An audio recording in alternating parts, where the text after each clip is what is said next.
नमस्कार। उत्सव कलामंच की तरफ से मैं अनूप शर्मा आप सबका हार्दिक अभिनंदन करता हूं।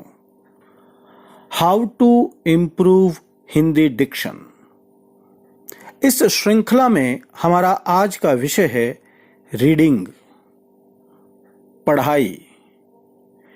डिक्शन को सुधारने में, अच्छा करने में रीडिंग का महत्वपूर्ण रोल रहता है। तो जो भी लोग डिक्शन को अच्छा करना चाहते हैं, उन्हें चाहिए कि वो हर रोज कम से कम 30 मिनट रीडिंग को जरूर दें। अब प्रश्न ये है कि रीडिंग करें कैसे? देखिए, रीडिंग करने के दो तरीके हैं। एक, जिससे हमारी जुबान में क्लैरिटी आए, और दूसरा, जिससे हमारे माइंड में क्लैरिटी आए। जिससे जुबान में क्लैरिटी आती है उसे टेक्स्ट कहते हैं। टेक्स्ट, जो शब्द लिखे हुए हैं, वो हमारा टेक्स्ट है, जो शब्द हैं। और जिससे माइंड में क्लैरिटी आती है उसे सब टेक्स्ट कहते हैं। सब टेक्स्ट से अभिप्राय है जो टेक्स्ट के पीछे भाव है, जो लेखक कवि टेक्स्ट के माध्यम से कहना चाहता है, जिस तत्व को, जिस भाव को कहना चाहता है, वो उस टेक्स्ट का सब टेक्स्ट है। तो कई बार हम टेक्स्ट समझने के लिए, पढ़ने के लिए रीडिंग करते हैं, और कई दफा हम सब टेक्स्ट को पढ़ने के लिए रीडिंग करते हैं।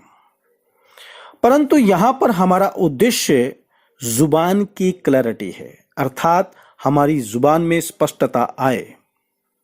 तो उसके लिए हमें रीडिंग कैसे करनी चाहिए? स्टेप 1, बोल बोलकर धीरे धीरे पढ़ें। बोल बोलकर धीरे धीरे पढ़ें, क्योंकि जब आप तेजी से पढ़ते हैं, स्पीड से पढ़ते हैं, तब आप शब्दों को ओवरलैप कर जाते हैं। इसलिए शब्दों को धीरे धीरे बोल बोल कर पढ़ें।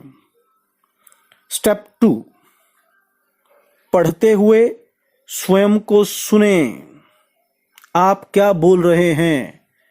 जब आप सुनेंगे, आप स्वयं को बता सकते हैं कि आपने क्या गलत बोला और क्या ठीक बोला।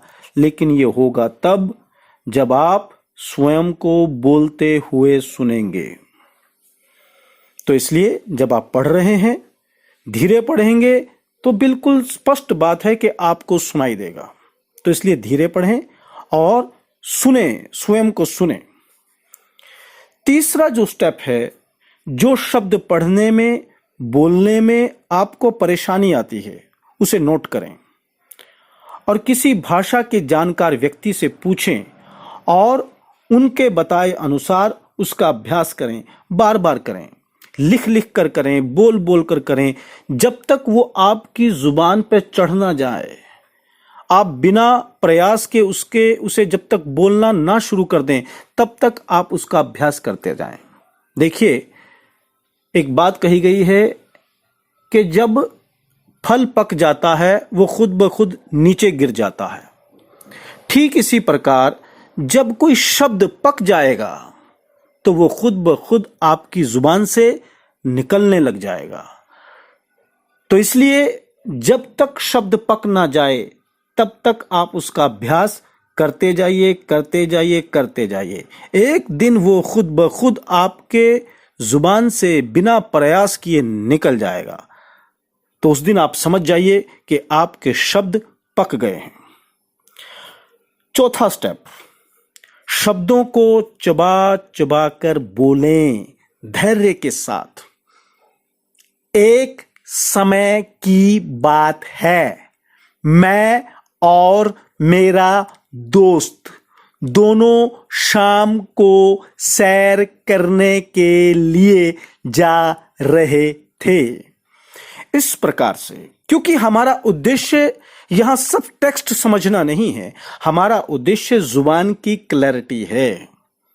और जुबान की क्लैरिटी के लिए हमें धैर्य रखना पड़ेगा, आराम आराम से पढ़ना पड़ेगा। तो जो मेन पॉइंट निकल करके आ रहा है रीडिंग का, वो मेन पॉइंट क्या है कि हमें धैर्य के साथ धीरे धीरे पढ़ना है और बोल बोल कर पढ़ना है और अपने आप को सुनना है।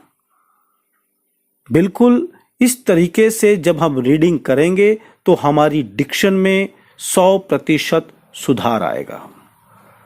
उम्मीद है आपको आज का ये विषय हमारा अच्छा लगा होगा और भी आप हमें सुझाव दे सकते हैं कि हम किस किस विषय पे बात करें। जो अभी जो हमारी श्रृंखला चल रही है उस श्रृंखला से संबंधित आप हमें सुझाव दे सकते हैं। और जिन्होंने अभी तक हमारे चैनल को सब्सक्राइब नहीं किया है, कृपया करके वो हमारे चैनल को सब्सक्राइब जरूर करें। धन्यवाद।